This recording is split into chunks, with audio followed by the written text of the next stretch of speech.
কি কও এবারে কও। আমার সব ভালোবাসার মানুষের কাছে আমার আমার পেস্টিজ নষ্ট করতেছে, ঠিক আছে? এই যে বলো। আমার কিছু বলার নেই, আমাকে না ওই যে দেখেও না বললে দয়া যে করে। আমি নগাডিল মানুষ, এই কারণে আমার খাট নড়তেছে, সমস্যা কি? কথা খাট, বললে তোমার খাট নড়ে? তোমার হ্যাঁ। ভিআইপি খাট, তাহলে তোমার জামাই যখন আসবে তখন তোমার খাটটা কোথায় যাবে বলো? আপনারা এই প্রশ্নের উত্তরটা দিয়েন।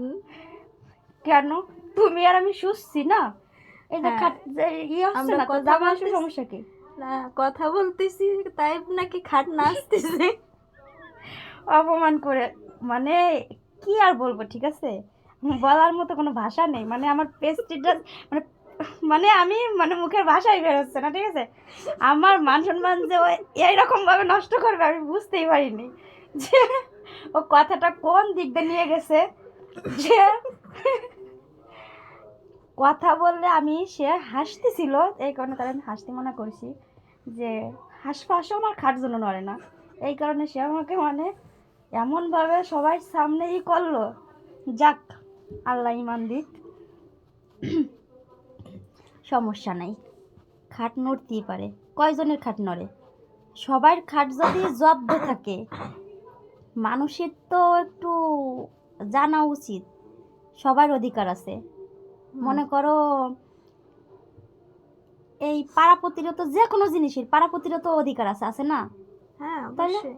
তাহলে পাড়াপতির অধিকার আছে, তাহলে এই খাট মানে সবাই জব্দদেহি করে যাতে খাট না নড়ে। আমি, খাটেরও তো একটা ইচ্ছা আছে যে হ্যাঁ, আমি খাটেরও একটু ইচ্ছা নড়ি। আছে যে আমিও তো ডান্স করব না, সমস্যা নেই।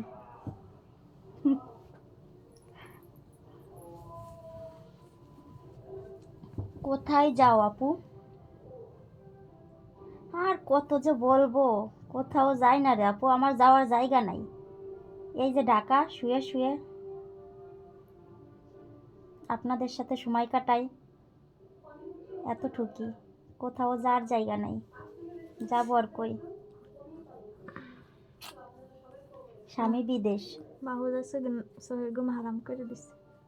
এই যে, এই যে আরেকটা কথা বলে দিল, ঘুমাবে সে, মাহফুজা ওনার সইর ঘুম হারাম করে দিছে। এটা নতুন কিছু না, বুঝছো? মাহফুজা যে জায়গায় যায় সেই জায়গায় মাহফুজার বন্ধ, এটা নতুন কিছু না। তুমি তো, তুমি আর বাদ যাবা কি করতে, তুমিও বললে, বলে যাও।